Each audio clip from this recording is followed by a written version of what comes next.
course correction changes the direction, fizzles me out.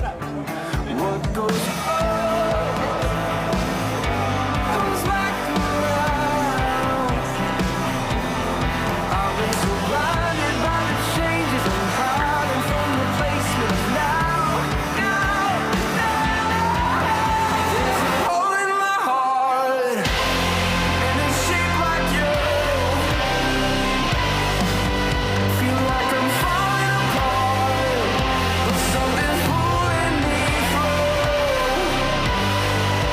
Yeah, we were riding a ride just to see where it goes. So the highest never lowest to lows. There's no point in trying to change it when it blows. Heaven comes and stops just to open a window.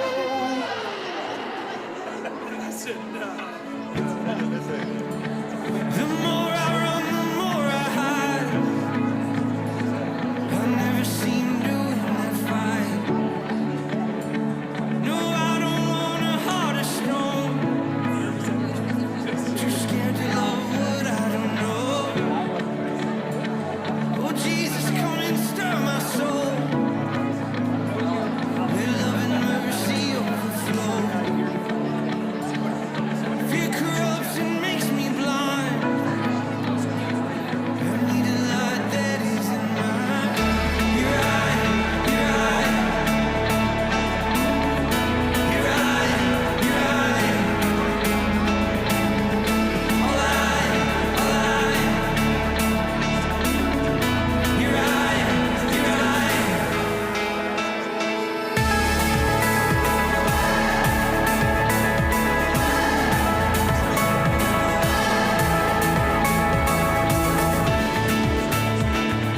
I've tasted, I've seen, and felt the distance in between. Close to you is still too far. I wanna be around where you are. Your eye, your eye. Your eye, your eye.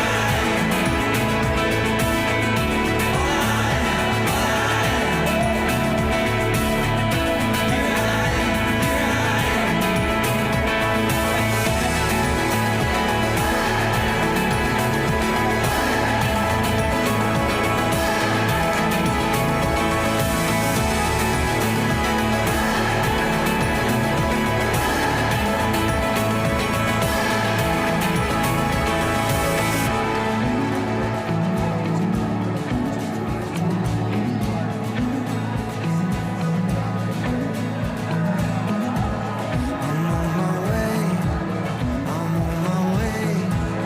I'm wide awake. This is a holy place. I'm on my way. I'm wide awake. This is a holy place. I'm on my way. Wide awake. This is a holy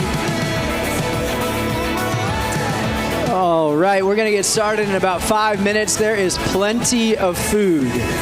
So, grab some more, use the restroom if needed.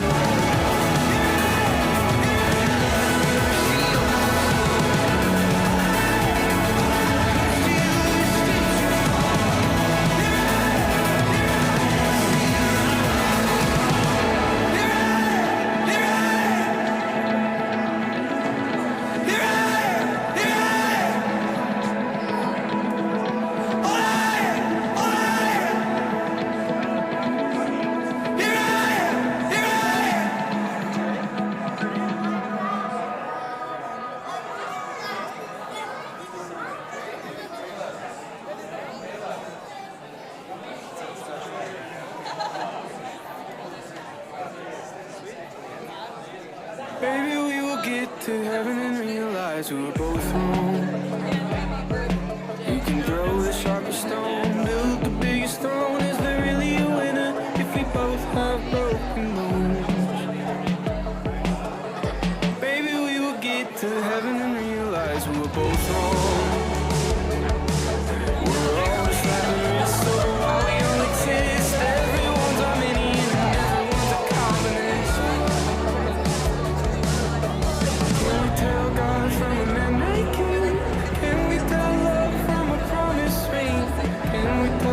kingdom, from the kingdom where we lay our head down at night. You are my country. Maybe we will get to heaven and realize we were both wrong. We were told to take a side of what evil felt more right. Will I really find a savior on the side of a party line? Maybe we will get to heaven and realize we were both wrong. We all were meant to sign the smack inside our eyes. Can we hear his voice in the sound that our brothers cry? Can we tell God from a man-made king? Can we tell love from a promised ring? Can we tell the kingdom from the kingdom where we lay our head down at night? Gunshots, smoke, coffee, and I'm tired of fighting wars if you're a casualty. Can we tell the kingdom from the kingdom where we lay our head down at night? You are my country.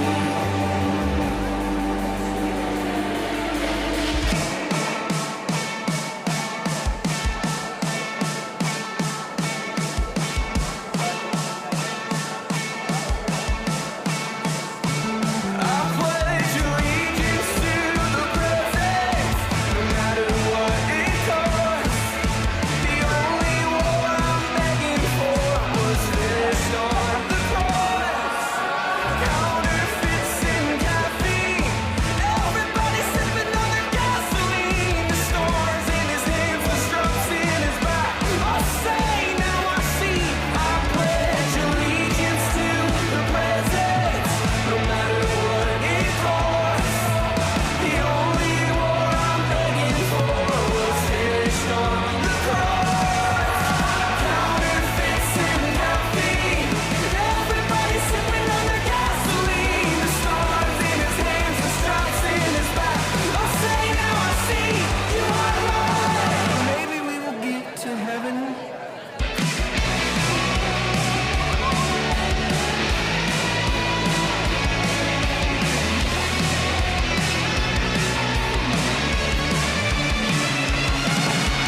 Can we tell God from a man-made king? Can we tell love from a promised ring? Can we tell the kingdom from the kingdom where we lay our head down at night? Gunshots, smoke, coffee, I'm tired of fighting wars if you're a casualty. Can we tell the kingdom from the kingdom where we lay our head down at night?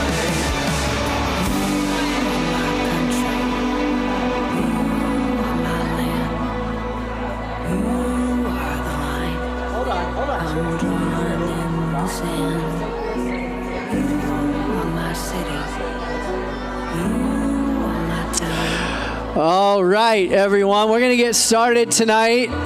Thanks so much for being here on a Monday night. Welcome again to SLO City Seminar. It is so cool to see so many of you coming out tonight, and so many kids. Get them out of here, David. Just joking. That was a joke. David said, "Get him out of here." I repeated what he said. It wasn't from me. It was David. Guilty, okay. But really grateful that you guys are here tonight for this discussion. We're really excited to introduce Andrew here in just a moment. Before we do, one of the cool things that's come out of some of these conversations about following Jesus closely, a prayerful life, fasting, silence, solitude, even generosity, something cool has been welling up in our church and many people. And so I want to introduce you to Jonathan Branoff. This is Jonathan. Come on out, Jonathan. Give it up for Jonathan. Hello. Jonathan has, I'm just going to let you, Jonathan has started a brand new nonprofit organization, kind of movement out of the life of SLO City, out of his walk with Jesus that I would love for him to share with you, that we're probably going to step into as a church in the coming months, years to come. Well, thank you very much. Like Brent said, my name is Jonathan Branoff, and I'm going to talk to you guys a little bit about fasting while you're enjoying your dinner. So, Jordan, I don't know if you have access to any slides or not, but so the organization that has just recently been started is called Fast for Good, and the concept is based on, you know, when you're fasting and you're skipping a meal, the money that you had budgeted to eat is not being spent. So what better thing to do than use that money to help feed people that can't afford to feed themselves. So it's a movement to inspire generosity, that when you're fasting, you can also lean into giving. Next slide, please. All right, so just a quick history about fasting in the church, why we fast, the roots, things like that. So back in biblical times, Jesus said, he said, when you fast. He didn't say if you fast. So it was an expectation rooted in a desire to grow closer to God. And the Jews at that time practiced fasting twice a week on Mondays and Thursdays. And then early Christians switched it to, I think it was Wednesdays and Fridays, to commemorate different key events. Next slide, please. So again, fasting, there's lots of reasons to do it, but a couple of the main ones are to deepen your relationship with the Lord, seeking guidance and direction, and the building of empathy and inspiring generosity is really kind of the segue into the foundation of what Fast for Good's about. Next slide. And one of the key scriptures that kind of helped form it was when Jesus fed the 5,000, right? So the disciples were there. There were hungry people all around. And the disciples wanted to send them away to find food for themselves. And Jesus said, no, you feed them, right? So Jesus could have made all the food they ever wanted to appear suddenly, but he asked for them to play a role in it, to take action and contribute. And then also in James, he talks about, people have real practical needs that we're called to step into to help support them, and not to just give them nice words, but to give them actual tangible support, to provide them with help. So next slide, please. So that's Fast for Good, right? So Fast for Good, the mission is to fight hunger through fasting, uniting people through organizations like SLO City Church and others to rally people together to fast in community, which is really how it was back in the times of Jesus. It was a recurring thing that people did and supported each other to help grow closer to God, and it was a way that they actually helped support each other as well, to provide for each other. Next slide. So this is the website. If you want to participate, SLO City Church is sponsoring a campaign to benefit Mission of Hope. You're all probably familiar with it through the food packing events to help the starving people in Haiti. If you want to participate, you go to the website under the Donate drop-down tab. You click Mission of Hope, and that'll take you to a next page where if you want to participate, you can select how much you want to participate, if it's a one-time gift or a recurring gift, and it's pretty simple. But that's the idea. So if you feel it on your heart to participate in something like this, if you're going to fast and you want to say, hey, I would have spent $10 today on food, but instead I want to use that money to help bless someone else, we would love you to participate in it with us. And again, the idea is I know times are hard right now, and extra money isn't always easy to come by, and there's ways we can be generous by giving what we have, even when we don't have much. So anyways, thank you for the time, and let me know if you have any questions. I'll be somewhere around. All right, cool. What I love about this, give it up for Jonathan. What I love about this, and what kind of Jonathan has spearheaded, is that this is attainable and approachable to churches, but to businesses and corporations. I think that's what's on your heart a lot too, is to kind of break in with planting seeds of faith and hope and teaching on fasting and prayer, even to corporations and businesses. So you might own a business, this might be something for your family to say hey, we're going to fast every Monday night. And as a family, we're going to pick an organization and we're going to zoom in on that. I don't know how it looks for you, but this is a really cool entrepreneurial idea that Jonathan's come up with to share hope with everyone. And we're grateful for you. So give it up for Jonathan one more time. All right. That was the opening band. Now for the main attraction. Give it up for Andrew Morey. Andrew, you have a bio. Do you have a bio that you want read? Is it on? We're good? We're okay, good? There you go. I was curious. I kind of want you just to spitball. Andrew Morey, every Saturday morning, this man wakes up early, Before the sun, he meets with a group of gentlemen on a trail, and he tries to set a PR every single Sunday morning on a trail in San Luis Obispo, while I am lagging behind, sucking wind, running in his dust. And so we're going to walk in the dust of our rabbi tonight, and we're going to listen to Andrew Morey teach on generosity. Okay, go ahead, Andrew. All right. During that time, I was supposed to log into my computer, but did not. Well, thank you. I was curious if you were going to throw out some other credentials. I have not written a book or started a worldwide organization. So we'll get into it. Again, this is called Generosity and Simplicity. I think it was going to be the anchor of the seminars, but we got Tatum next week. And we're going to dive in. Again, I'm going to share a little bit about myself. We'll get into the overview, but let's go for it for the next slide. Can I do a little intro? So again, who am I? Qualifications. Not a lot of qualifications, but that's a picture of my lovely family. As you can see, there's 3 little ones. Our youngest is actually in the back, so I'll be quiet, try to not wake him up. That's Jude. Our middle child, Eleanor, is her arms around my neck, and then our oldest is Maeve. I'm also a middle child, so now that Eleanor is, I'm excited. Well, I don't know, excited. I'm ready to be there for her as a middle child as well. There's a lot that comes with that. And then I think one thing, though, as we talk about kind of what qualifies or why should I be on stage, there's actually not too many things, but I think one thing that I can do better than anyone on church staff is not bring a dualistic nature to this conversation. And we'll touch on this a little bit later, but the simple thing is I don't get paid by how much you give SLO City. There's no commission checks. It's not 10% off the top of increases of tithes after this week. Sorry, that wasn't supposed to say that. No. No, but I hope that helps bring apprehension down. Generosity and giving of money in general is a tough topic in the U.S. and in the church. So thank you for coming. Honored to be here, and hopefully we can have a transparent and vulnerable and brave conversation. So part of also being a dad is there's so many good things, but I will say there's one thing that bothers me a little bit, is it limits your choice of car. And if you know me, I love cars. Actually, as a child, I wanted to be a dentist because my dentist had my dream car, which was in 1987. His was cherry red. I would like it in white. Porsche 911 Turbo. Beautiful, beautiful car, only 2 back seats, and I have 3 kids. So it is no longer a family car.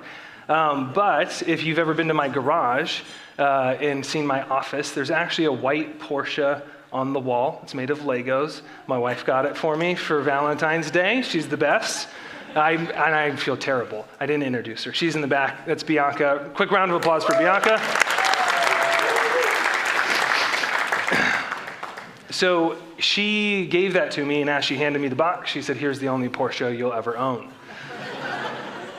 It's a little cold, but the story goes further back. She knew the whole thing about the dentist and whatnot. And so, again, I was in 3rd grade thinking about a stable career in healthcare so I could have money. So that's like probably the main qualification that I've got is I'm a greedy person, and I'm trying to work through this. And so that's what I want to share as well. It's not deep. It's not a decade worth of work. We've only been on this journey for maybe 18 months. With a lot of the content that we'll kind of go through tonight. But I'm just a few steps ahead. So I hope, again, that also makes this maybe feel a little more attainable. And it kind of just shares a little bit of where I'm coming from as well. Again, it also, I'm sure there are more generous people probably in the crowd, better speakers, people who have more experience. But again, I hope to share with Tanner, who's got some thoughts over there as well, just a little bit of our journey. One other thing I will say, again, from the dualistic standpoint in SLO City Church, I don't want this to take away at all from my trust in them. I give to SLO City, and I'll let that sidebar be over, but yes, again, as we're talking about, I don't want you all to be nervous or maybe, again, it can feel odd, especially I think for like Brent or somebody who, when they speak about generosity, to feel like they're asking you for money for a new building or something. we do need help with the building. All right, so from the beginning, I was thinking about this and how to start things off. We can probably go to the next slide real quick. So again, we're gonna talk about our cultural context. Again, I wanna make sure that we're well aware of where we're all coming from. We're not blank slates. We live in the United States and we love money in general. And we're gonna talk about how much Jesus talks about money and who he talks about money to and how he talks about it. And then share a little bit more of my story, especially over the last 18 months, just areas where we've been challenged and taken steps. And then we'll talk about practical steps as well. And then throughout this, we'll pause, I think, 3 times for questions at the table for you all to discuss with the community around you. So, go to the next slide. So a couple things about living in the United States. Some of these probably feel very obvious to you, so I got some images up there. First is we are, as a culture, I think, very focused on money. One of the pieces of evidence I put up there is the New York Stock Exchange. Does anybody know official holidays? They're bank holidays, right? So we only get to take days off if we're not making money.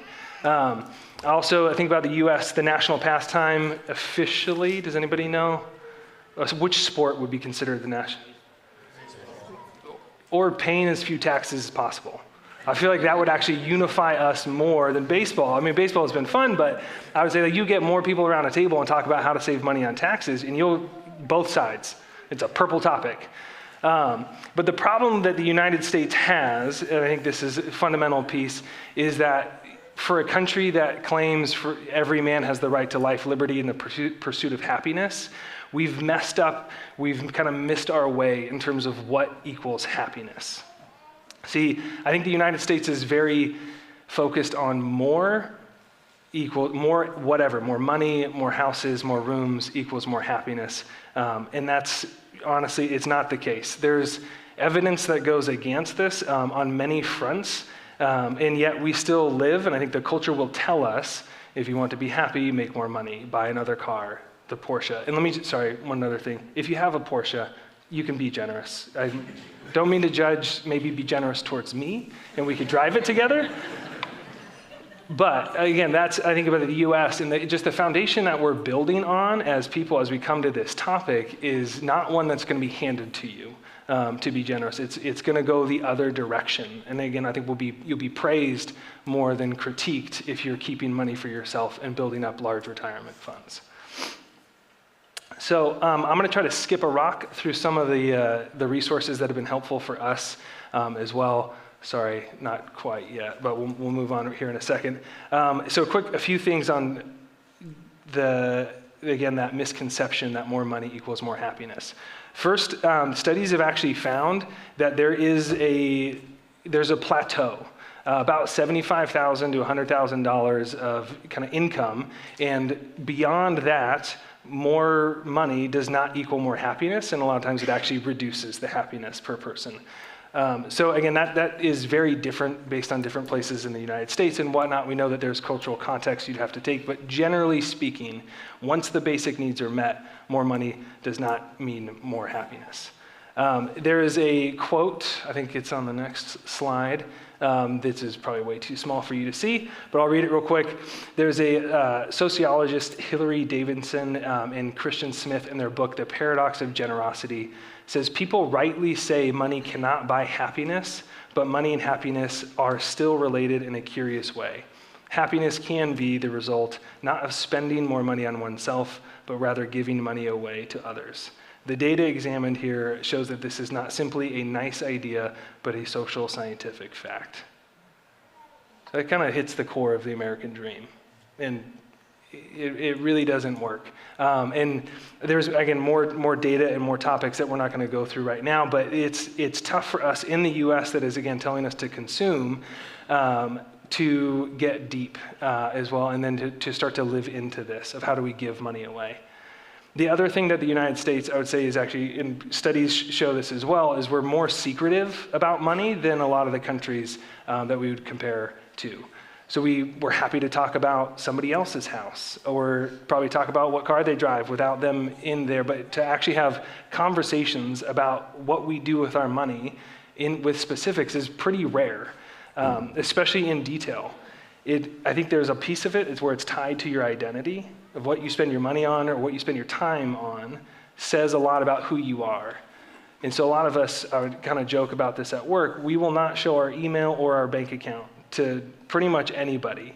I think even times spouses have separate bank accounts or whatnot. Like it's a very secretive topic, which again is one of the headwinds that we're up against with this topic.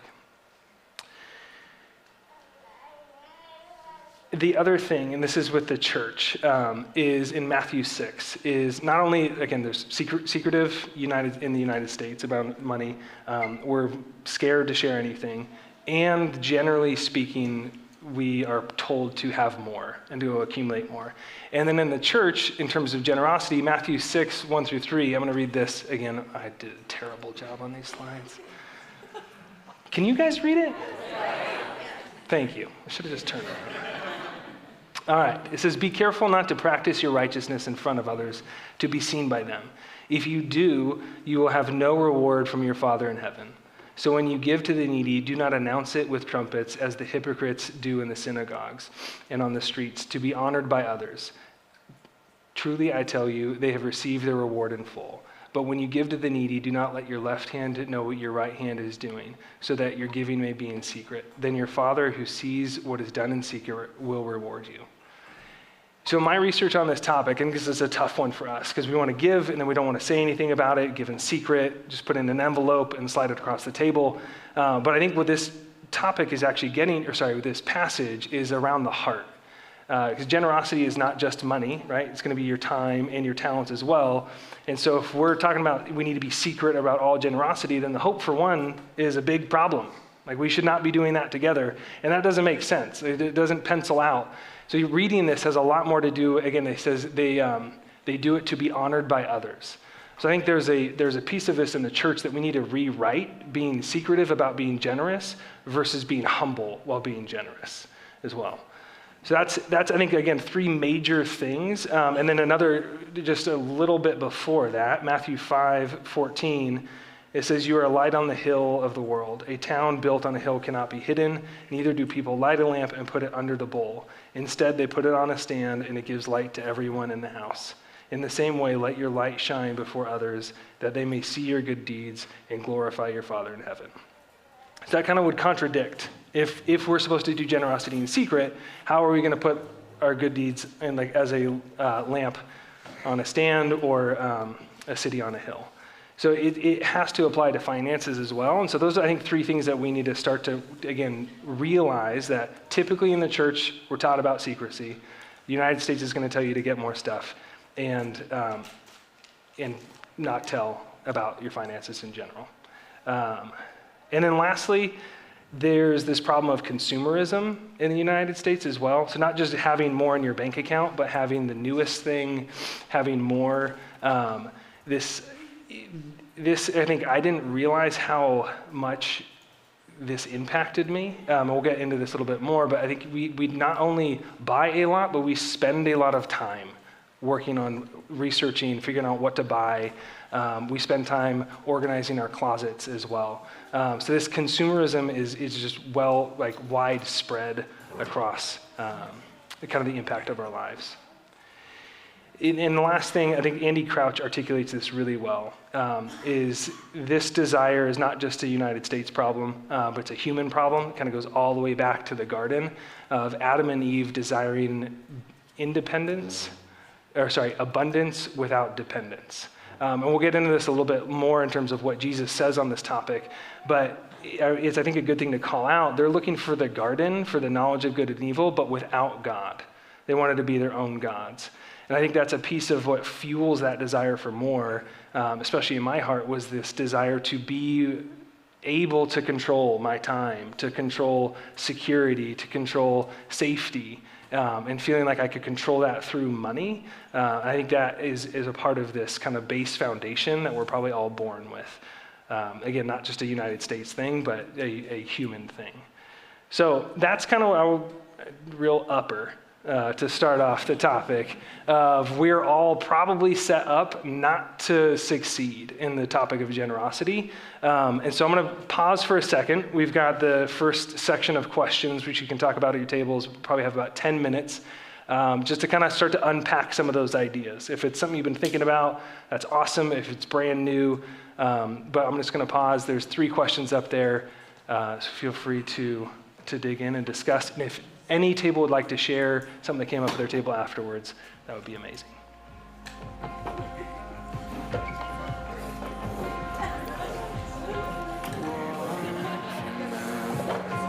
Shaking up my fragile state of mind.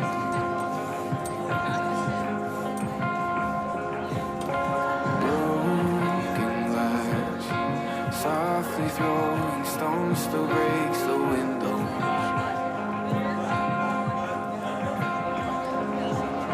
Too much and far too often. My own designer coffin making me nervous. Making me nervous. The thought just makes me nauseous. I'm fixed on these precautions, making me nervous. Making me nervous. If I'm being honest, I can't do it all on my own. If I'm being honest, been running away just to roam. If I'm being honest,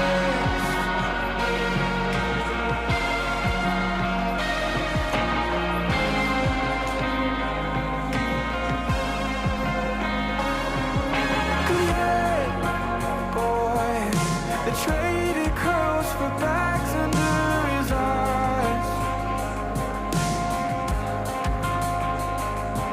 The golden boy, far too proud to show he's terrified.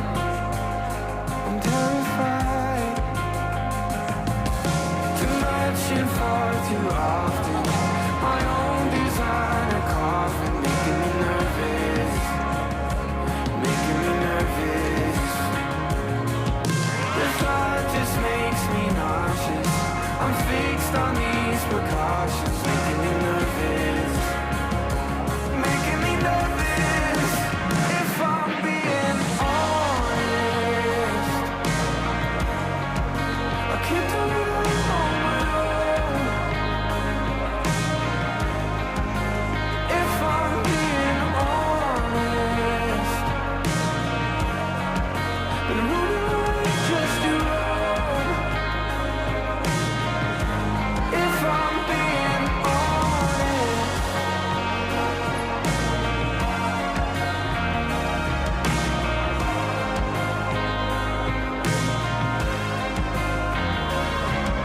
an angel on the surface, the poster child of purpose, feeling so worthless, feeling so worthless. Despite my intuition, I'm malcontent with vision, feeling so worthless, feeling so worthless. An angel on the surface, the poster child of purpose. Tell me I'm worth it. Tell me I'm worth it. Despite my intuition, I'm not content with vision, feeling so worthless. Tell me I'm worth it. If I'm being honest, I can't do it all on my own. If I'm being honest, been running away just to roam. If I'm being honest, I can't do it all on my own. If I'm being honest, been running away just to roam. If I'm being honest, I can't do it all on my own. If I'm being honest.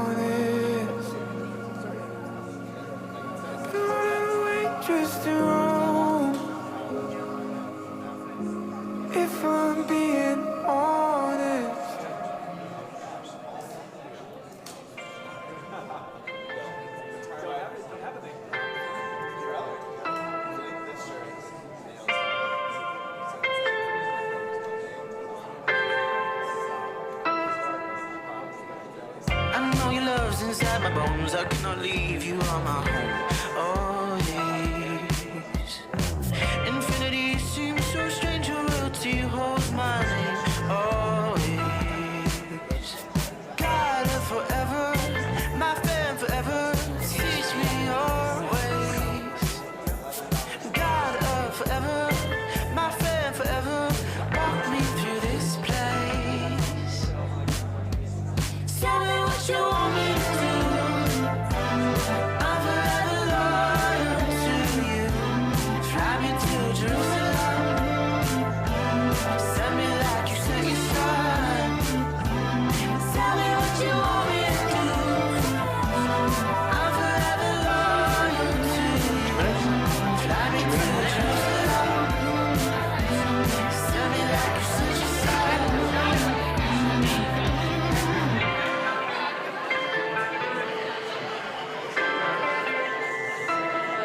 I was not a righteous man. You dusted me with righteous hands. From holy water I rise. They baptized me, I grew new eyes. I have evolved, I found you. All right, maybe 1 minute. Wrap up the final thoughts. Got one thing right. I have adapted to the Father's life. Tell me what you want me to do. I'm forever loyal to you. Fly me to Jerusalem. Send me like you sent your son. Tell me what you want me to do. I'm forever loyal to you. Fly me to Jerusalem. Send me like you sent your son. At the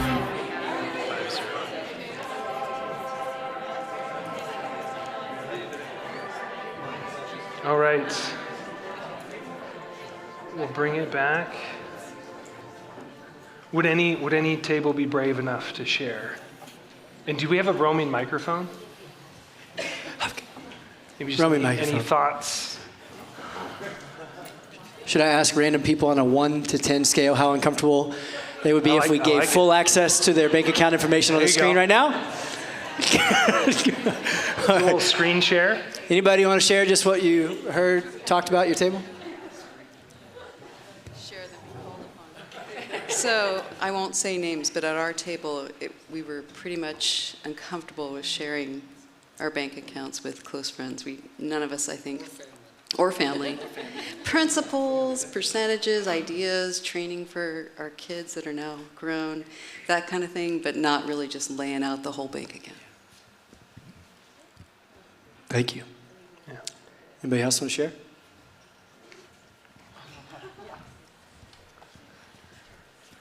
I'll just say that a lot of the conversation around our table was about kind of how your view of money was formed as a child and the interactions you had with your family and your parents.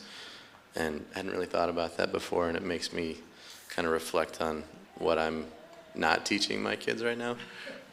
So, yeah. Kieran. Well, I'm gonna share Jordan's idea.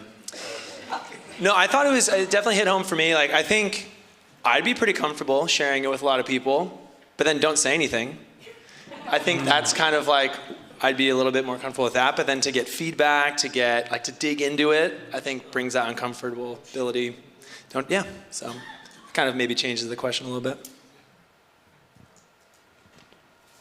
I'd like to see our bank account information, Jenna, if you'd let me in.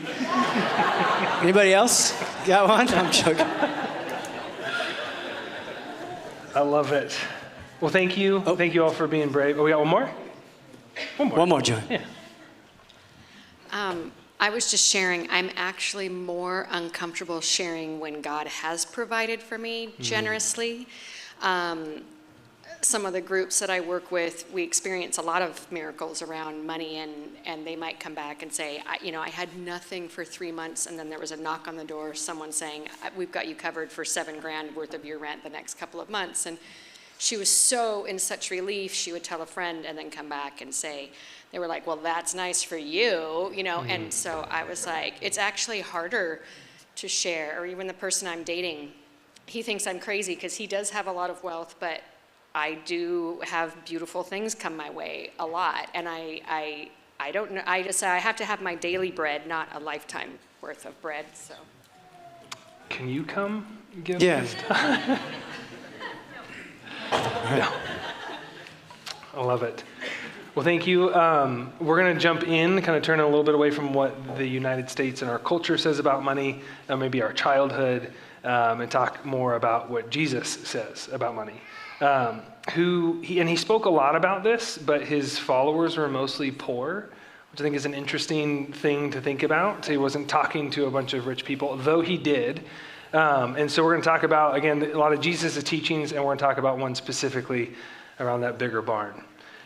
So Brent, I think you mentioned this a few months ago at this point in a sermon on money, that roughly, I think 25% of the teachings, maybe 30% of the parables of Jesus are about money. He cautions about greed. He cautions not to be seduced by it, not to trust it. And again, so it's clear that the love of money has a very prominent spot in Jesus' teaching. And again, we don't see a lot of sermons on it. It's not a popular topic to talk about, but definitely one that is near and dear, and Jesus thought was important for his followers. Some of his most scathing critiques as well were people who followed the law and tithed to an absurd amount in accuracy. During that time, a full tithe, roughly speaking, is about 23%, not 10%. And Jesus doesn't talk a lot about tithe, if at all. He almost at times seemed apathetic, especially towards taxes. To give to Caesar what is Caesar's, but talks a lot about generosity. So we're going to also talk about the difference between those two. One of his teachings, and this has been core to our journey, is about building bigger barns. Bianca and I were talking about it this morning, of like, how did we miss this growing up? It's right there in the Gospels. So we'll go to Luke 12, 16 through 21. And he told them this parable. The ground of a certain rich man yielded an abundant harvest. He thought to himself, what shall I do? I have no place to store my crops. And then he said, this is what I'll do. I will tear down my barns and build bigger ones. There I will store my surplus grain, and I'll say to myself, you have plenty of grain laid up for years. Take life easy, eat, drink, and be merry. But God said to him, you fool, this very night your life will be demanded of you, and who will get what you have prepared for yourself? This is how it will be for whoever stores things up for themselves, but is not rich towards God. It's blunt, to the point. One of the books that we really enjoyed on this topic is God and Money. It's by two Harvard Business School graduates, and they rewrite that entire section in kind of modern times. So I want to read that really quick as well. The stock options belonging to a manager vested in a major run-up in their share price. He thought to himself, what shall I do? I have already saved enough to send my kids to college, my house is paid off, and I already max out my 401k every year. He said, I will do this. I will open an investment account and create passive income portfolio, and I'll exercise my options and put my money there. And I will say to myself, you have a big enough portfolio to be financially independent, retire early, plan some vacations, and play golf. You chuckle. It might be an uncomfortable chuckle, as it was for me, because I love golf. And I love Harvard, and I think it struck me deep, and I revolted against that, because that is what I'm going through. I kid you not, people have asked, what are you going to do when you retire? I was like, I'm never going to retire, but I'm going to work at SLO Country Club as a greenskeeper so I can get free golf. It was frustrating to read it because it was so true, and we don't know each other. So it's clear, again, that Jesus talks about the good life, and it's not through accumulation of wealth. And yet it's so hard to live in a way that shows we truly believe that. Again, in Matthew 6, on the Sermon on the Mount, with an audience, again, that is not very wealthy people, there's another very stern warning from Jesus, which says this. There you go. Do not lay up for yourselves treasures on earth, where moth and rust destroy, and where thieves break in and steal. but lay up for yourself treasure in heaven where neither moth or rust destroy and where thieves do not break in and steal. For where your treasure is, there your heart will be also. The eye is the lamp of the body, so if your eye is healthy, your whole body will be full of light. But if your eye is bad, your whole body will be full of darkness. If then the light in you is darkness, how great is the darkness? No one can serve two masters, for either you will hate one and love the other, or will be devoted to one and despise the other. You cannot serve God and mammon. At first reading, this seems a little bit odd. We talked about it on our Wednesday morning Bible study, and if you go, I see you. Well done. But we were talking about this, and it's like Jesus is talking about money, and then he talks about getting an eye check, and then he goes back to money. But it's much deeper than that. And as we talked about a little bit earlier in terms of abundance and dependence, this kind of strikes that same chord. So he's talking about money, and he's talking about a good eye. At that time, having a good eye was having a view of God as an abundant giver, an abundant God who's generous and supplies daily bread. Where a bad eye is a scarcity mindset, one where God is not a generous provider, so therefore your eye would be dark or be bad. So you can kind of see it actually connects those two things really well about trusting God. Again, do not lay up not laying up treasures for yourself because you know that he is an abundant God. Skip down a little bit. So you see, again, it carries a lot of weight. I don't want to pause for table questions, but again, before going into this, as I read these teachings for a long time, it was kind of like they didn't count. I wanted to be the exception to the rule. I figured I'm pretty good at multitasking, I can handle two masters, which is just, it's not the case. Or I want to build a big enough barn that I feel comfortable, but not to where I get judged. I want to have a barn that where I can park my Porsche in, you know? But again, you talk about Jesus' warning about it's harder for a rich man to get into heaven than for a camel to get through the eye of a needle. Like, but maybe that could be me. And that's how I lived. I was very proud of maxing out my 401k. And now I'm all torn up about it. But I think that's a lot of how we live, as if we're going to find the good life and edit Jesus' teaching, especially one that he's talking about 25% of the time. It's not just a one-off that's tough to interpret. It's everywhere that he's talking about money. And so it's plain as day, but it's still really hard. And it's hard on a daily basis. I talk about daily bread, and I think about that for me as just being content. And sometimes it's going to just be painful. I promise you, I'm not making this up, on the drive over, a gold Porsche drove past. And I was like, you are kidding me. So it's always there. But I think God wants to meet us in that. Kind of in that pain is where he shows up. So it's not, I think there's a piece of this topic about generosity and going without or fasting is that moment where you're creating space. You're going without and letting Jesus fill in the gaps. And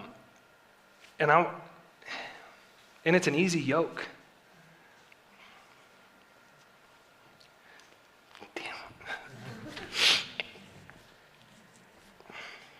I don't know if it's just me, but being independent is tiring. I mean, I joked about Eleanor being a middle kid, but I think some of that psyche for me is just feeling like God gave me bread 10 years ago, and I have to make it last.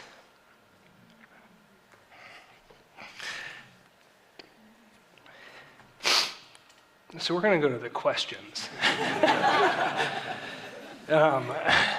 Oh, goodness. I messed this one up. Oh, gosh. Sorry. I don't know where I'm at. Mammon.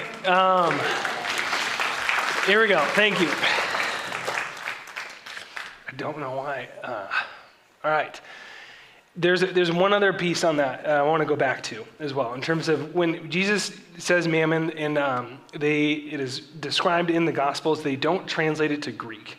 They leave it as the word mammon, which is, again, they talk about an entity that promises wealth or with the greedy pursuit of gain.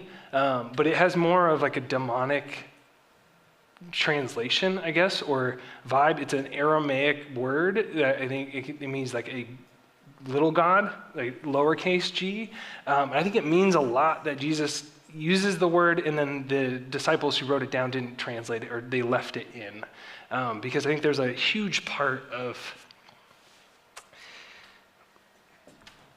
it where it is, again, it's not multitasking. It's another God that's taking God's place, and it doesn't give peace. And I think we need to take it with that level of seriousness.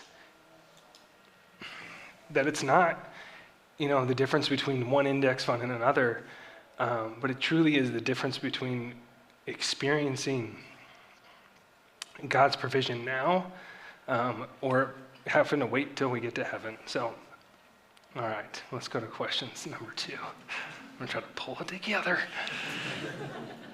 All right, so a few more. I'm gonna talk about, the Jesus is teaching, what that says, how what you have been taught on tithing, it can be the difference between, again, tithing versus generosity, and then I'll let you guys kind of discuss as well around what has that been like for you of reading Jesus' teaching and kind of squaring that with the way that you live. Can I get a napkin or something? My heart burns to life. I saw delight in his eyes when he looked at me. My whole world's on fire, alive in the presence that burns inside of me. Now I know whose I am. Forever I'll stand on your tree. I believe, 'cause I was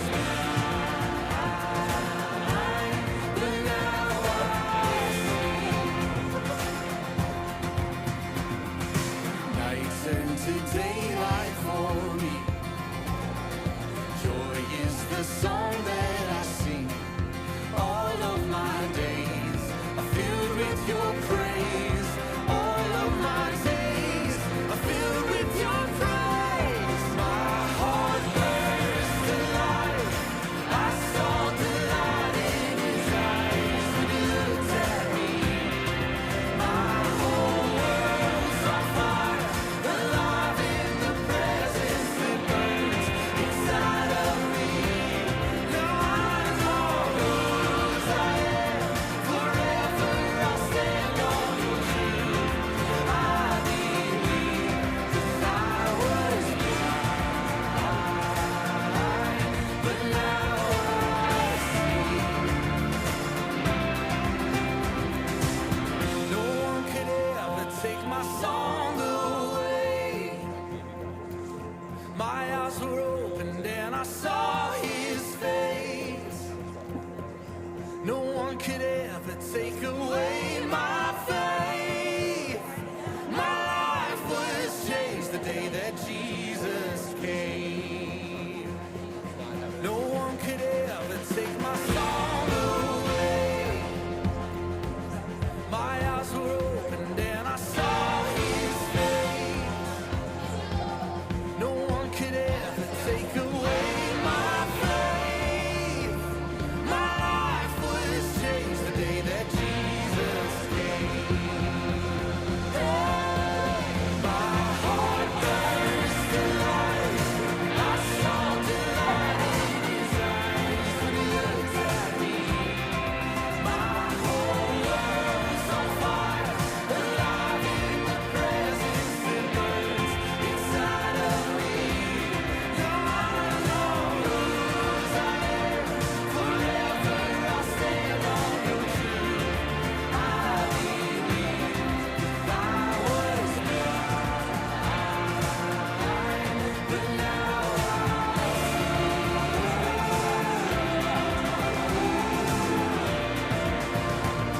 was blind, but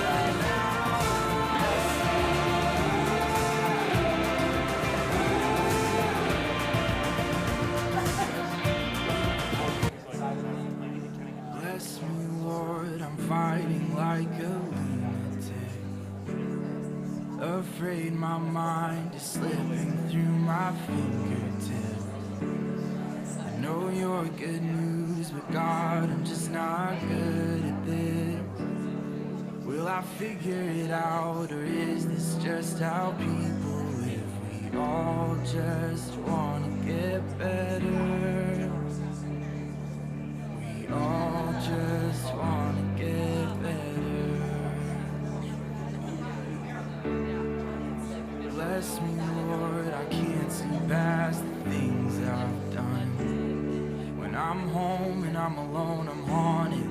Just wanna turn up the volume. You are my gospel here for me when there is none. God, help me believe that what you've said is what you've done. We all just wanna get better. We all just wanna get better. We all just wanna get better. We all just wanna get better.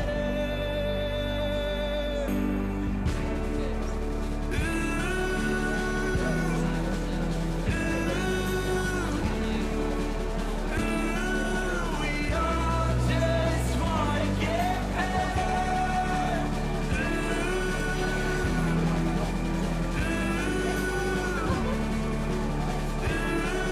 We all just wanna get better. Bless me, Lord, don't know why it's so hard for me. How you're not sick of my constant apology. I wanna believe. I wanna believe. But your love makes everything better.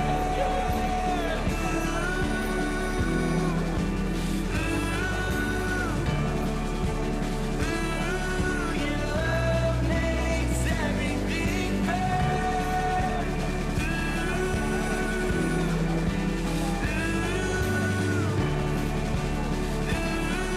Your love makes everything better.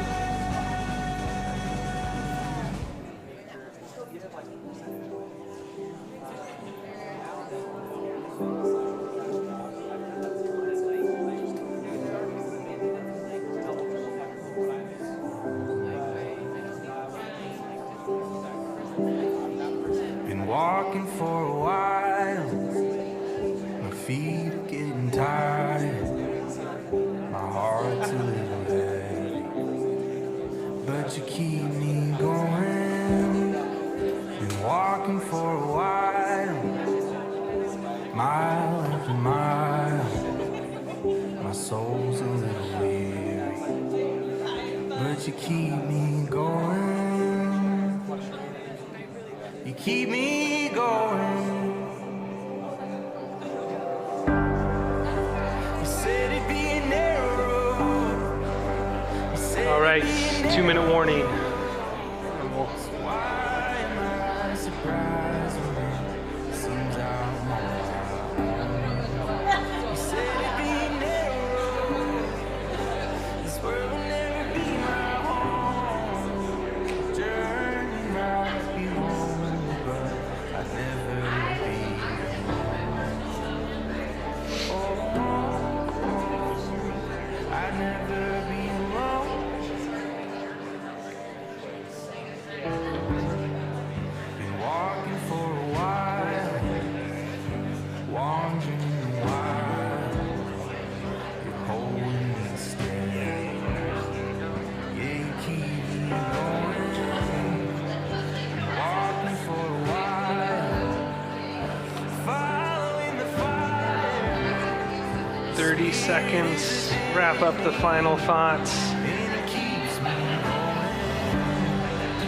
You said it'd be an arrow. You said it'd be an arrow. So why am I All right. We're going to send Brent around again with the roaming microphone.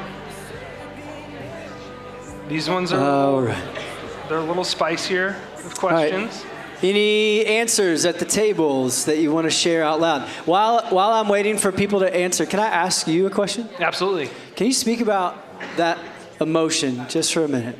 Like, where'd that come from? There's no guarantee I'm not going to just It's start okay. crying all over again. You have napkins up there now. Well, that's the story. Okay, don't tell it then. Anybody, just wait, we'll wait. Anybody have anything from what do your actions or bank accounts say about your faith?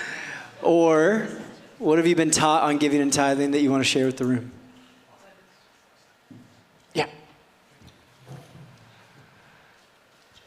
So Phil Stanglin's in the room. So we hired, Phil's awesome, financial guy, and he comes over, he puts our finances in order, you know, and it was just reinforcement. Like, the goal of this thing is to have enough money when you retire so you don't have to change your lifestyle at all, and you can just keep living as comfortably as possible, correct? Like, that is the American dream.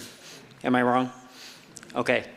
So we've effectively said, there's no time in my life where I have to trust the Lord. The goal is to trust money from now till the time I die. So I think the whole American dream is to divorce ourselves from any kind of dependence on the Lord. So it kind of adds new light to this idea of like serving God or money.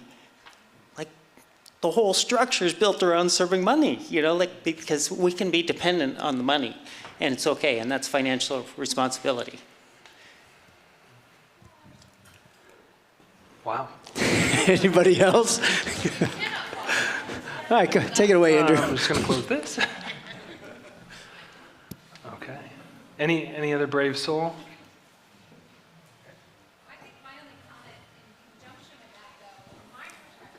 I'll bring this to you. Oh, I can't hear you. I think just to compliment from a different perspective what he just said, which was beautifully said, was from my perspective with medical challenges. I mean, the thought of not having the money in the bank, because there's going to be a time when I'm a burden on society or family or, you know, medical bills and things like that. So, I mean, I feel like it's a catch-22, you know, and what is the balance, and is that, you know, based on the individual people? I don't know. That's a good question. Yeah, Tanya.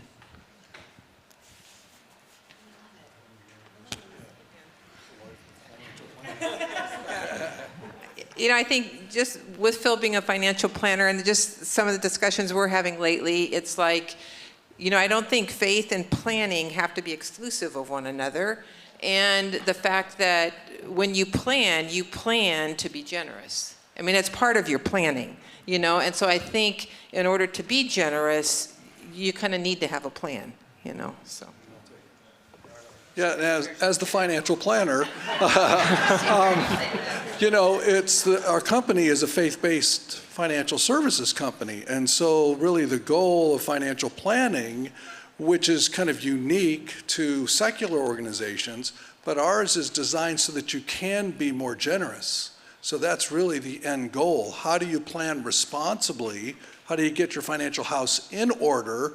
And then how do you then see charitable giving and generosity as a result of the planning? So all of it's about the heart and the motivation, the goal in the end. And so there's a lot more I can say about that. But that's really where it comes down to is under God, and you've been entrusted, you're a steward of these resources. So now how do you live under this umbrella of God's will, God's kingdom, God's purpose with the resources that he's stewarding to us? And so it's just that whole dynamic. So thank you for the advertisement, Dan. I appreciate it. We'll give everybody Phil Stanglin's card on the way out tonight. Anybody else got anything? All right. Yes.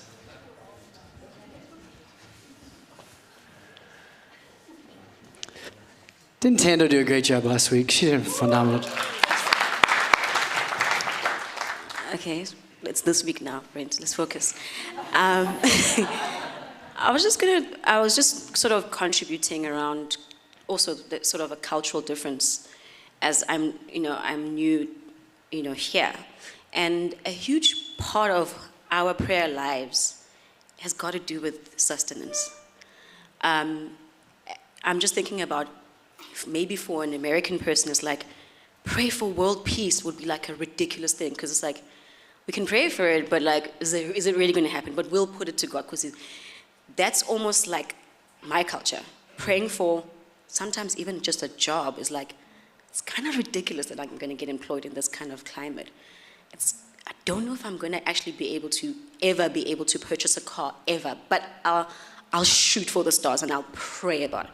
So just the difference, when I think about finances, I think about actual sustenance. I'm not thinking you have to save money you have to have money to save it. So thinking about like saving is like a luxury for people, in my sort of cultural context. So a big part of our faith, I say, has got to do with praying for sustenance. It's a huge part of our prayer life. 50% of what we pray for is, please, Lord, can you give these people a job? Please, can they qualify for social grants? Please, can we be able to provide for them as a church so that they can carry on eating here? So it's such a different sort of perspective. Really good. Kind of start to go into my story. We're going to make it through. So here we go.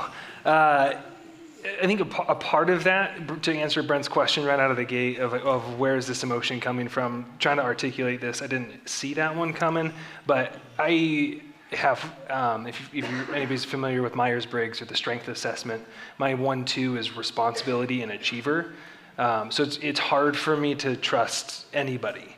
And I think there's been so much, even as I was preparing for this and talking to some friends who were praying for me this morning, I want to trust what I know and not trust God with any category in general. It's just not, it doesn't feel natural. And I think that part of where that emotion comes from is feeling free of the need to be responsible. Not to waste money, but to feel like I have to have everything accounted for, and then remove my need to pray, as you point out, Dan. Like that goal for me was almost like I looked at God's blessing bank account as like, well, he only has a little bit to give to some people. I'll be good on my own.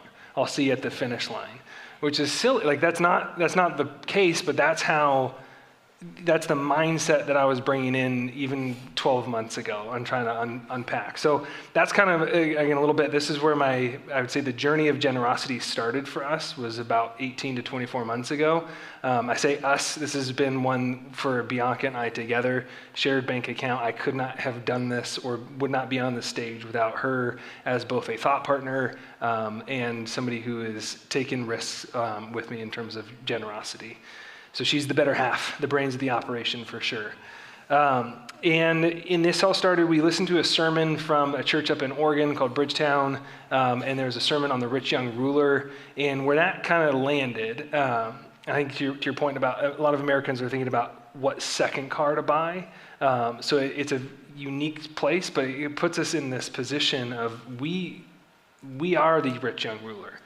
Again, speaking the we as in Bianca and I, that's where it hit us of like, oh, we always viewed this as somebody else.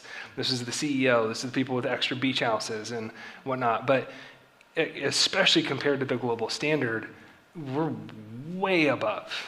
We're royalty in any other time frame, any other country.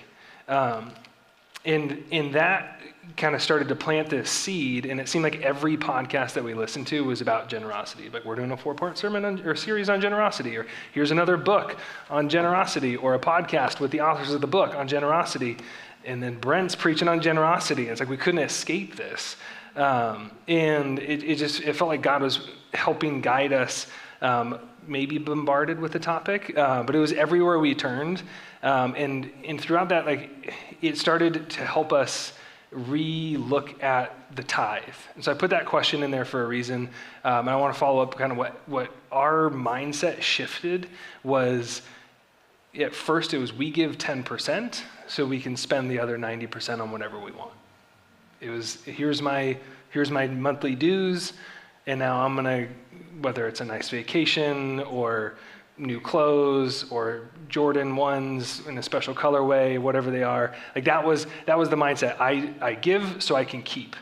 And what really started to kind of get untangled is one, that tithe doesn't really actually translate well, especially in this topic of, thank you, of generosity, is we should be asking the question of how much do I need, and then looking to give the rest.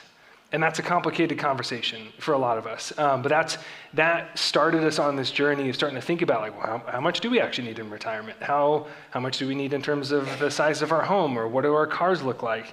And it started to kind of play into all these different topics. And again, we talked about consumerism a little while ago. It started to reshape how I spent my time and attention. I started kind of realizing that, again, like in my closet, it was not, is that a good shirt? Should I buy it and add it to the closet? It was, I have enough shirts. I have plenty of shirts. Again, in the strength finders, I've got includer in the top 5. I kid you not, I would wear a shirt to make it feel included.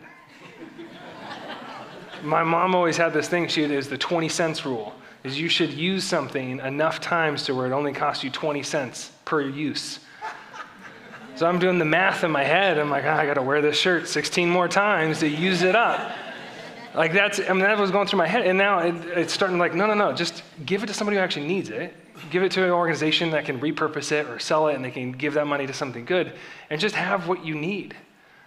I remember some of the most peaceful, and this, again, so we're going through this whole thing over the last 18 months, and I started to think back on times in my life where I had felt the most peace and content.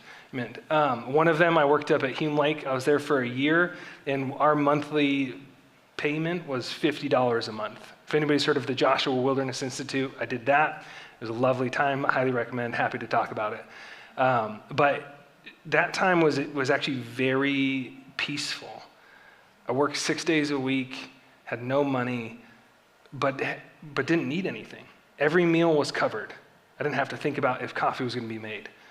And it was one of the moments where I was not responsible for everything in my life. And so trying to think through that of like, oh, this is more aligned to what God's talking about daily bread. Like, I got to get back to that. And I've actually lost my way over the last decade by trying to control everything. And not just for myself, but also feeling the burden to control it for my family. Which again is a noble cause. Like, I'm not saying you shouldn't worry about keeping your family safe, but the weight of having all of that on me and probably undoing it is a lot of where that emotion probably popped up from. So as we started to process this, one of our friends, the Nixons, we were talking about a car purchase, and that led to the topic of generosity and like, could a car be a bigger barn? Was kind of the topic that really popped up for us. And so we started there, and then we ended up actually talking through finances in specifics. So he's one friend that we've gone line by line. Here's how much we spend on groceries. This is what it looks like for our mortgage. This is how much we spend on eating out. And that level of transparency has also been huge for us to figure out what is stewardship and what is hoarding. Which is, again, it's not easy to do. And I don't know if you've felt siloed in this way, but you're trying to think of like, I don't know what's good. I don't know what's enough. Like, am I giving in a way that's irresponsible? Or is this actually like, no, this is, you've saved plenty. You're going to trust God for income going forward as well, but you should be giving more on top of it. And I just had nowhere to kind of bounce ideas off of. And Adam Nixon was a huge help in that journey. And so we're talking through podcasts together. We're getting deeper and deeper into this, kind of looking at the way we think about tithe, about how much we save and spend, how much we can give to others, and then also trying to think through like, how do we give in a way that creates tension? And we'll get into this a little bit more in terms of like practical steps, but I wanted giving to impact spending, which until very recently, they were two separate things. I could give over here and spend over here, and neither decision impacted the other.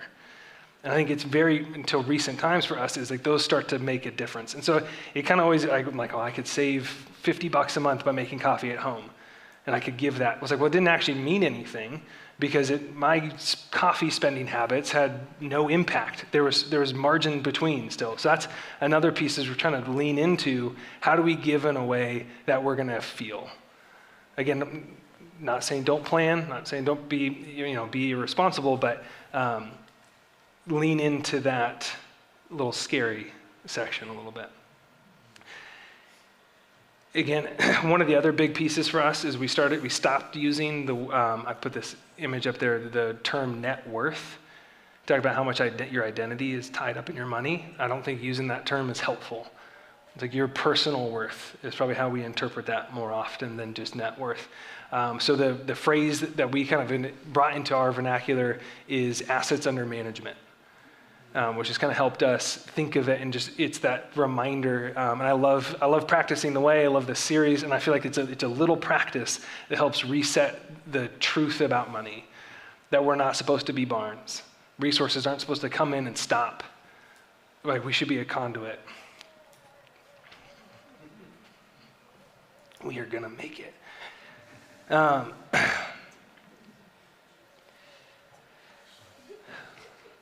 And this is the part where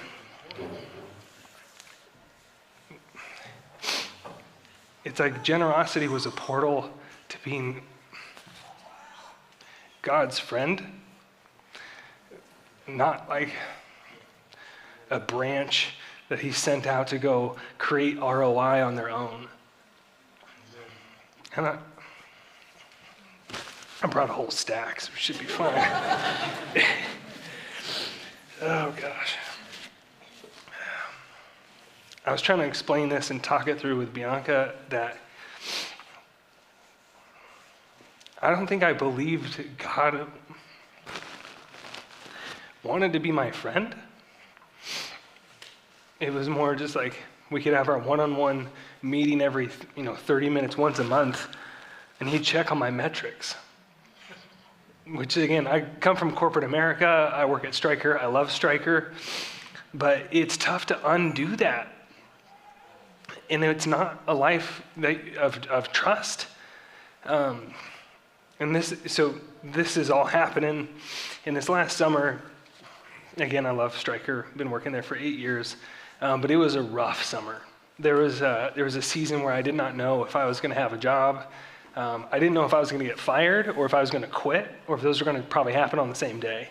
And it wasn't, I think I drove up and called a friend.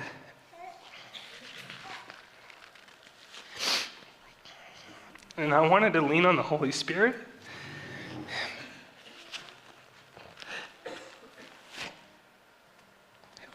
But it didn't feel like I had the right to.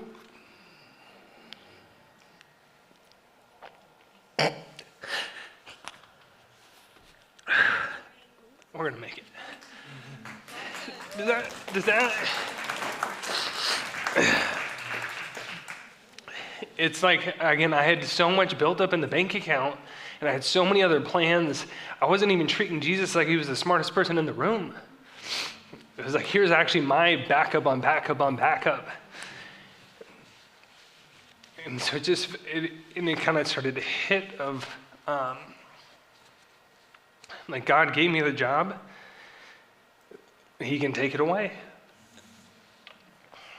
I'd probably have an identity crisis, but it was gonna be good. And we made it through. Love Stryker, everything's worked out, still there. And a few months later, even got a bonus for some of the performance that had happened. Things that were confusing or reasons that I almost wanted to quit got sorted out. And we ended up giving a large portion of the bonus away. And it, again, just continuing to try to practice. And it felt like we were getting these baby steps throughout. It was like, hey, we're going to teach you on this. Here's a podcast on this. And then God's giving you a chance to work it out as well. And so I move on from Strikers. Sorry, collect my thoughts. So through this year, again, this mindset has been impressed upon us, myself and Bianca, of letting go of the God of mammon, learning to cling to God, moving from the scarcity mindset, which again is deeply ingrained and a heavy yoke to carry, and kind of leaning into the grateful mindset of abundance. And we're just increasingly convinced of his faithfulness. He provides for the birds of the air. He clothes the lilies of the field. He's going to take care of you. He's going to take care of us. And it doesn't, so you never really know the power that it has. Clearly, I did not think I was going to cry today. But I think that's probably maybe the message I want to kind of leave you before we go into one more time of talking, and we'll get also into some practical steps, is I did not realize for 10 years how much this was consuming me.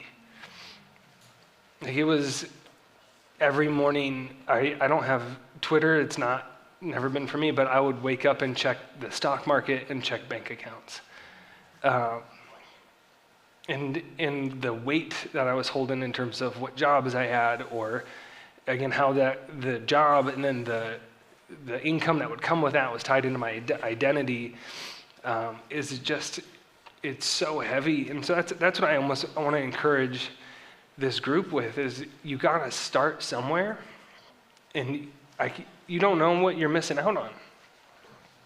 Like there's parts of you that are not alive. We're finite people, and energy and attention is scarce and fragile. And when you spend it worrying and you spend it trying to be your own little God, you're burning up so much. Preach it, brother. We're getting there. All right. So I talked as well, like I started to see this really also play out in, again, how I spent my time, especially on my phone. Does anybody else have an addiction to their iPhone? I got no hands raised. All right. Again, so I started to watch this, and I've been paying attention even in the last 4 weeks of like, what does this look like and how much time I spend? And it's dramatically reduced. I would spend hours and hours on YouTube just researching trucks and cars, or just devices that maybe someday I might need to buy. And it just lost its pop. And just noticed that this time I almost feel like lost in a good way, because there's time back in the calendar, time to be present with my girls. I think it sounds silly, but I would prioritize the new 2024 Tacoma review over playing with them. Again, just so much like little moments of life are coming back in, and it's for me, again, so much of it was sparked by starting to give. And then what that did to the rest of my mind and soul. So again, 2024, we've given more. We're not all stars. I think there's amazing people. There's examples in this book of people who have incrementally given. And it's what we're striving to do, is just increase each year. Just add a little bit. Hopefully we get to the point where we're adding a lot more each year in terms of giving. And again, we haven't even hit the 20% mark when you compare what we give to our gross or net income, but it's more. Our bank accounts are a little bit less this year, but the life is so much more full.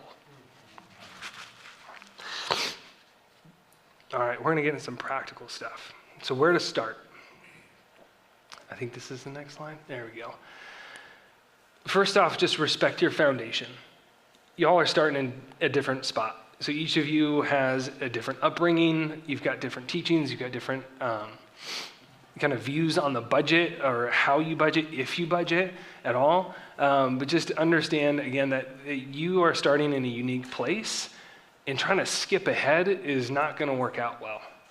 So understand, I say first, try to figure out where you are. And most people, I kind of put it up there, most people start in one of three spots. They're either spending more than they make, don't recommend. They're spending 100% of what they make, also don't recommend, or they're spending less than what they make, which is where we want to get to. And I put, again, that's under the topic of creating some space to give from. Again, it sounds obvious, but if you don't know if you have the ability to give, it probably means you need to start doing some homework just to figure out your current state. Again, talk to Phil. He'll help you out. And I'm well aware the percentage or the dollar amount I don't think is the important thing. It might be $5, it might be $5,000 a month. I don't know. It might just be time. It might just be showing love to somebody else. So you got to start with where you're at, pray about it, and if it's a little uncomfortable and a little scary, you're probably on the right track. My daughter, Maeve, she's a smart cookie. She was here when we did the meals. What was the 50,000 meals called? Yeah, there you go. She was there, and on the way home, she asked, "When are we giving away more meals?" And I was like, I don't know. Like when they plan the next event. And she's like, "Well, I'm pretty sure there's people who need food." I was like, "Yeah." She's like, "What about the people on the intersection?" I was like, "Yeah, they probably do." I'm like, "Maeve, you're making me uncomfortable." I was like, let's try to find myself an out. I was like, "We don't know what they need." She's like, "Dad, you should ask them." Goodness. We're getting a lecture from our 5-year-old on the way home. But again, that for me, it's like I'm far more comfortable writing a check and donating to the meals program than I would be to stop and ask somebody's name. And so I think, again, in terms of that, respecting your foundation or even creating something to give, for me, a lot of it was actually creating time, is not being rushed. Another resource I would throw out there is Ruthless Elimination of Hurry by John Mark Comer.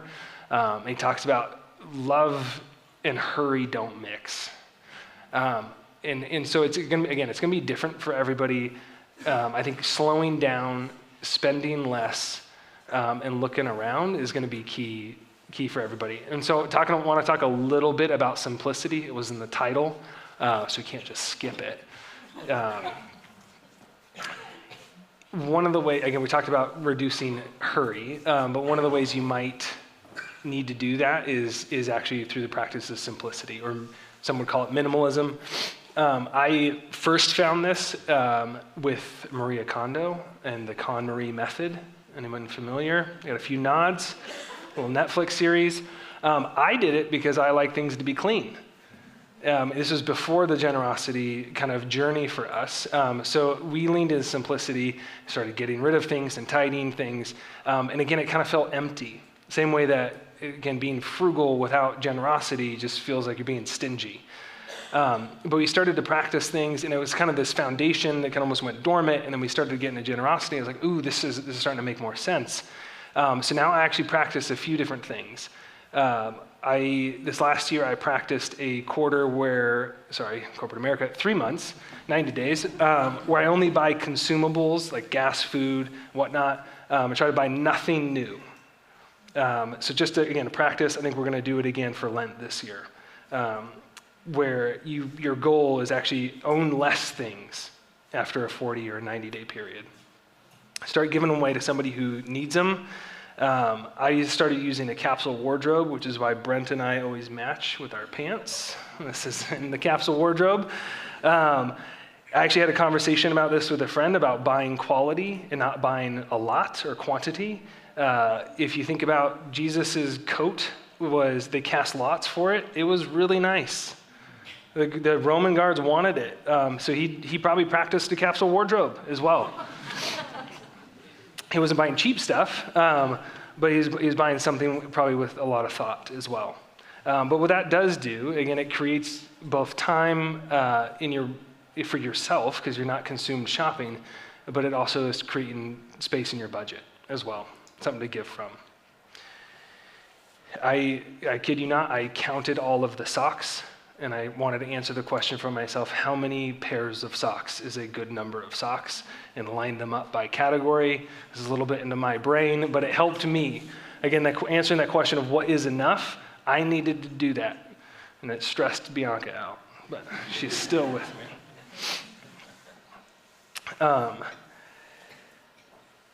In the last 50 years, here's this little stat in terms of simplicity.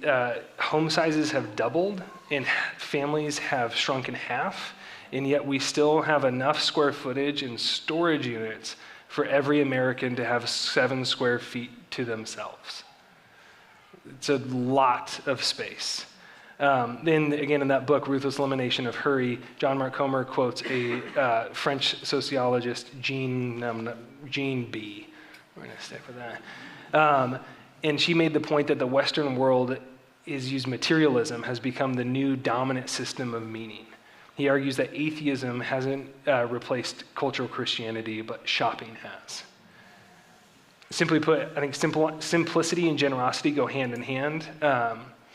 Either you might find simplicity and then it creates space to give, or you might start giving and realize you have so much and lean into simplicity to both give more and to create some clarity as well.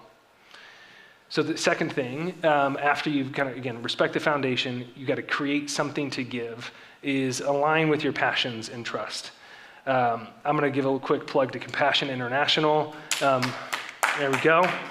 If you don't know, or you don't know where to give, and you're worried about giving to somebody who's not going to use the money well, give to Compassion. They're well vetted. They both have a space where you can give financially, but they have faces. There's a contact piece. You know who you're giving to. You can write birthday cards to the people on the other side. It's again, the guys who wrote the book, God and Money, refer to that as the index fund of generosity. If you don't know where to start, there you go. If you don't know what an index fund is, talk to Phil. If you have an issue giving somewhere, don't also shy away. I'm going to bring up SLO City one more time because I think it's, again, best for me to do this. But if you're like, I don't give to SLO City, I've got trust issues or church hurt or something else, pull on that string. Again, where you start to give your money is going to expose things about your heart. And showing up just as a consumer to a community like this is going to, again, just be surface level, and you're going to pull away a lot of the gifts that you could experience through really diving in. And I think that, again, when you're giving financially, it's going to prompt those questions. So show up to the budget meetings. Ask Brent tough questions about the building. I got one laugh. Thank you. But again, you might not know what wounds you're dealing with. So start giving and start to ask questions. Again, they would probably argue that, I say they, again, this book, God and Money, don't just give probably the way that we did, which was once a month on a recurring basis, a little bit everywhere. We had the diversified portfolio. But what that did, in kind of looking back now, is that pulled us away from the contact points. We weren't invested enough to pray for the people that we were given to. We weren't paying attention, and so that we've actually readjusted and refined down both more specific categories that we're giving to, ones that line up with things that we're really passionate about, and we try to give more one-offs, things that we actually don't, we budget for, but you don't see them coming, and that stings a little bit when you write checks of substantial size. But again, the freedom that comes after that is tough to describe. Third, look for community. I talked about the Nixons being the community for us, and we got community groups I hope to keep going deeper in as well. But this should be something we do together. We think about the early church, they did it together. They were very transparent about this. They were selling what they had, giving to the poor, and it says no one was in need. And I want to go to that next topic as well, proximity to the poor. There's no way that you read Jesus' teaching and don't see God's heart for the poor. I think it's easy, again, I can find myself wanting to give to people who have a lot to impress them. I want somebody to see the donation. Again, we talked about that. That's where the humility needs to come back in and get me back in check. But that's not, again, when Jesus talks about it, it's giving to the poor. And I think that contact piece for us is where we actually get way more out of being generous than the people that we're giving to. So lean in, find ways to give to people in person. I think, again, I love compassion because there's the person on the other side. I love the one-to-one and the stories that are shared here. Again, there's a contact piece where it is shaping your soul. I think about generosity pulling the rocks out of the soil. I have a spreadsheet that I use, again, with our friends to do this in terms of, sorry, I'm backing up one to giving and community. This spreadsheet to go into the planning piece, it's written by two guys who graduated from Harvard, so trusted, vetted sources, but they put a lot of practical steps in place of like how much you should spend on a car, how to buy a house, how to do this in a way, again, it's not building bigger barns. They also have a thing called a salary cap, which we probably think about with NBA teams or the NFL. But they talk about putting this salary cap on yourself, and they talk about a lot of people who have a net worth or assets under management cap as well, where they know, like they've done the math, we've got plenty, we have more than enough. We're not going to let our assets continue to grow. If it grows more, we're giving the rest away, which is an awesome place to be in, because that's freedom on the other side. And that was super helpful for me, a guy who loves spreadsheets, can get down with Excel if anybody wants a good time. But like I said, put it on paper. It helped me kind of, again, see where I'm not trusting God, but then ask the questions, do the math, vet it with a friend, go through all the different line items of our budget, and then find other places to give. Again, I'm going to keep referencing him. John Mark Comer, New York Times bestselling author, plenty of discretionary income. He shares purchases of $1,000 or more with his community, which again, that just feels so foreign. I feel threatened when somebody asks about the shoes I want to buy next. Again, because I'm worried of judgment. But I think it's an amazing example of how to start doing things in community. You'll probably buy less stuff, which would be good, but also things are going to have more meaning. I think about, again, the story I was sharing about with the Nixons, and they bought a brand new van. And we've prayed about the van and prayed about using that van. And like, there's so many conversations. It's just a van, but it takes on so much more when it's in that context of generosity as well. Tim Keller said, "We are blessed not to raise our standard of living, but to raise our standard of giving." So again, I mentioned in the church, I think we've misread the secrecy kind of topic about this. I think we need to undo that. I think it's crippling our ability to spur each other on. I think when we start to give in groups, I mean, you saw we could do 50,000 meals in a night. We're not worried about doing it with acts of service and giving of our time, but I think a lot of times we're worried about the money. Another great quote from Randy Alcorn, money is like sin, it gets more powerful when it's in the dark. I think it actually might be Andy Crouch, but it's just, we've got to get this topic out into the light. So I'm going to pause. I think we've got one more section of questions. We'll break up and then we will wrap things up. Break.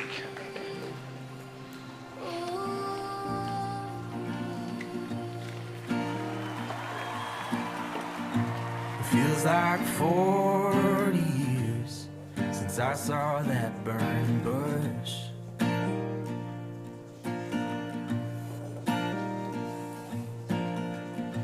And even longer still since I felt the heat from that flame.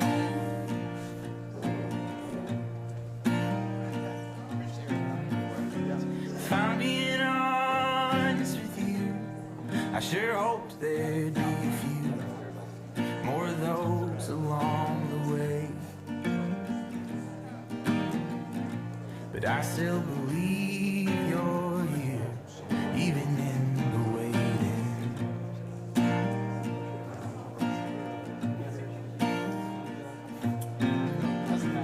'Cause after all these years, I still love you.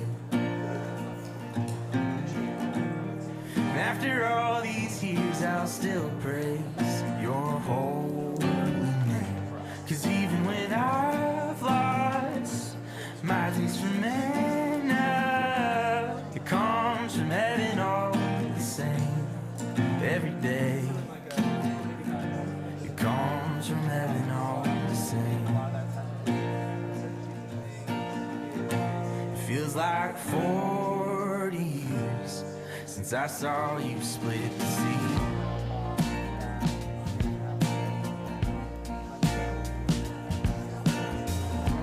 And even longer still, since you split this heart in me.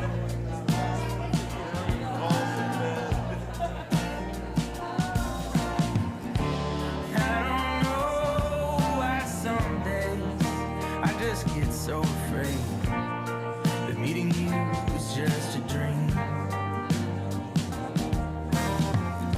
So when I'm falling asleep, would you come wake some faith in me?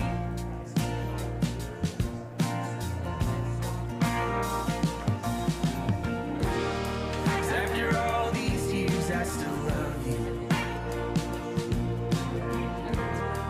After all these years, I'll still praise your holy name.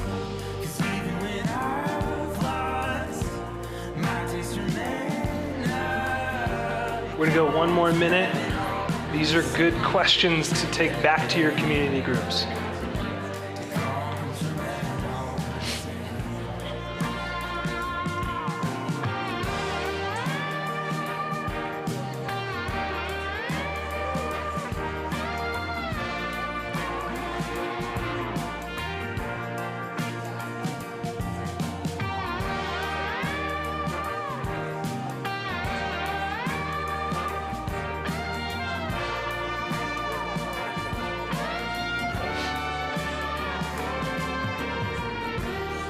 after all these years, I still love you. And after all these years, I still praise your holy name. 'Cause even when I've lost my taste for manna, comes from heaven. All right.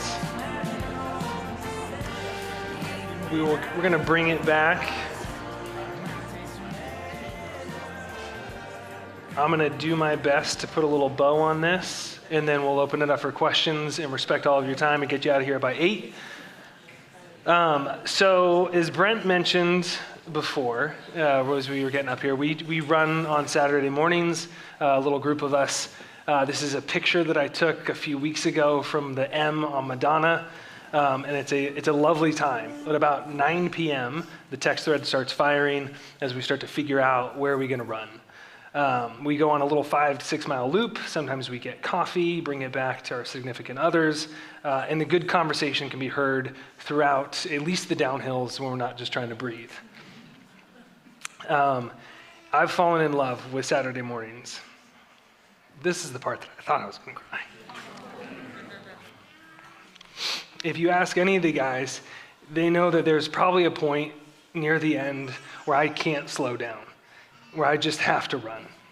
It's like the hill wants you. It's okay, Bobby. Yeah. I'm the only one crying in this room. It might be on a ridge with the wind rustling tall grasses and the sun rising on the southeast side of the hill, or a flowing downhill in Irish hills, and I don't know how to describe it. Sorry. That was me. It's like Jesus is running with me. It's not a race. It's not to win, just to enjoy time with him and his creation. As if he's saying, I can't read it. I made you. I made this mountain. I know your feet. I know your heartbeat. And I know that this has nothing to do with your bank account, but everything to do with trusting me with it. I've told Bianca like every week, I haven't felt like a kid since I was a kid. And it's just so fun. And that's why when Brent would be preaching on this, there'd be times I'm in the back and I just want to stand up and cheer because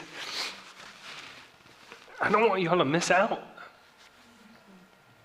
I was thinking about it on the way over of, I'm so happy it happened now, and I didn't learn this when I'm much older, because I would have missed on everything, just leaned into hustle culture, just more hours on email and trying to get the next promotion. And I feel like I just got saved from that. So I'm not going to tell you that if you start to give, you're going to end up running with us at 7 a.m. and it probably won't happen. But I do think it's going to broaden your view of life across the board. The early church was marked with radical generosity that messed up the economy. There's Roman historians who reference Christians both mockingly because they were taking care of the poor, which was not culturally normal in the Roman times, and they were bothered because it was messing things up. And that's, when I thought about this talk, that's what I want for SLO City. That the city has to recognize, like, we don't know what to do because this church is changing the dynamics of our city. They're taking care of everyone. We had money budgeted for this, and we don't have to spend it here anymore because SLO City showed up. That's what I want, that we'd be infamous for mediocre coffee, constantly growing out of a building, and a never-ending supply of donuts and radical generosity. So I'm going to pause. If there's any questions, again, I want to share as much as possible. We have 2 minutes left. Anything that I can help in terms of, I feel like I was trying to cover as much as possible, but we're going to have Brent kind of roam in with a mic. I think if there's anything I can share about my journey, about tools. Questions, comments, observations, critiques. Hold the critiques. We're not going to ask him questions. He's going to keep crying. Hi. So I don't recall your name. I'm super sorry. My name's Christina. I just want to say thank you so much for your vulnerability and opening up to us tonight. The parable of Matthew is what I was on this morning, and I never do parables, let alone on a weekday. I am in a season of absolutely struggling with, I know that I worship the little g. I know that I'm obsessed with money. I know that it's impacting my family in a negative way. I just want to share to everybody in here, there is something powerful going on in this church. I walked away after we moved inside. I got saved by a life group. Some of those people are here tonight. I am not sitting with them, but they're amazing. I lost my train of thought, but I will get there. I just want to say just the same thing I echo to my own son. We have a lot of expectations on him. Just do one small thing every day that puts you in the direction you want to go. And eventually you're going to get there. And I didn't say it, but I think the person that leads the young children is here. I have never seen Henning more in love and on fire for God than from coming to this church. So thank you all for being here. Thank you for letting me talk. And if someone could close us in prayer. Brent, that will be you. Thank you. Does anybody else have a question? Comment? That's good. No, I really appreciate that. Yeah, can we just honor Andrew for the time and the vulnerability and the wisdom? I think if you can stay there. I think what's amazing about tonight is that, we can, our whole lives are pushed and built up towards make sure you make it, make sure you're enough, make sure you're safe, you're secure, you're comfortable, you're helping your kids, and we're just so swept up in this, and it's such a spiritual thing. I think that's what's striking even me again about tonight is this conversation is a spiritual matter, and I appreciate your vulnerability and your wisdom and your care. I think it's refreshing to be honest to hear somebody care about. I think the line that got me is that I discovered I became God's friend. I am God's friend, and I think that's a powerful reality. David Bowen also wanted me to tell everybody that our salaries on the church staff are not tied to increased generosity, all right? They are set, all right? So thank you, David, for that text in the middle of it. I think that's important. I think vulnerability and transparency, authenticity, I think the challenge I'm walking away with from tonight too is to do this in community. Like, who knows what I'm doing? Who's holding you, me, us, we accountable? And I think your community and your friends, the way that you're journeying through this is really ministering to me and challenging me in a really radical way. So good job, friends. All right, if there's more questions you got anything? I referenced a lot of books as well, and I think Yeah. it's probably 12 plus hours of podcasts. So I sent all of that to Tatum, so you can send that out if anybody wants to go a little bit deeper. I'll send out a recap email like tomorrow morning with the thing, and then put that resource list on that, tag it on there. Would you pray for us? And then kind of wrap up our time? Cool. Yep. God, I just thank you for a room full of people who want to practice following you, who are not just showing up to be consumers and to be catered to, but want to live differently in a way that reflects you, reflects your heart, and changes this world. God, I pray that we would be people who see ourselves as the ones who can bring heaven into somebody's life on a daily basis. And that we wouldn't forget what you give us, that we wouldn't run away and lean on our own dependence, or our own abilities, but that we would keep on seeking you and live with that easy yoke. I just thank you for this time. Amen.